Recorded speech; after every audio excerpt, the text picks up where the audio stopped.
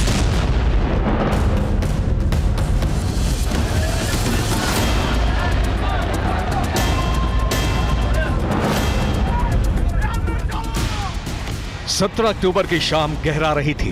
7 बजने में 1 मिनट बाकी था और तभी गाजा पट्टी के पट्टी में एक जोरदार धमाका हुआ। या अल्लाह, या अल्लाह, या अल्लाह।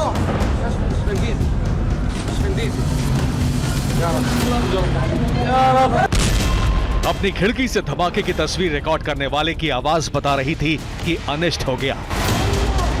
या अल्लाह, या अल्लाह।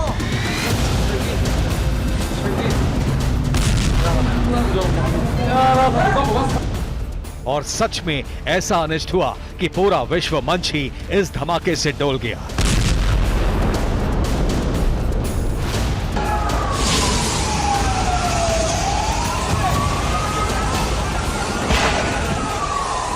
क्योंकि ये बहुत विनाशक विस्फोट था।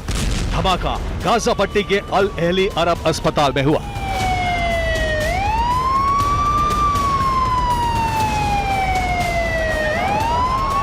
अस्पताल पहले ही घायलों से भरा था, उनका इलाज जारी था और एक रॉकेट विस्फोट से अस्पताल में लाशों का अंबार लग गया।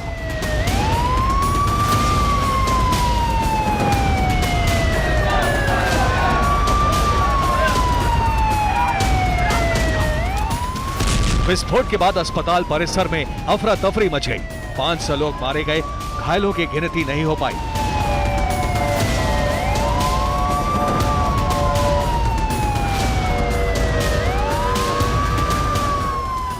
अस्पताल में घायलों का इलाज चल रहा था। अस्पताल परिसर में लोगों के लिए राहत शिविर बनाए गए थे।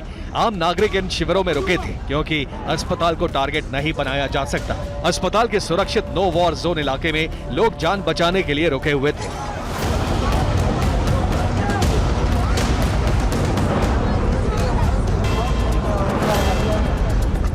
इसीलिए एक रॉकेट से इतने लोगों की जान चली गई।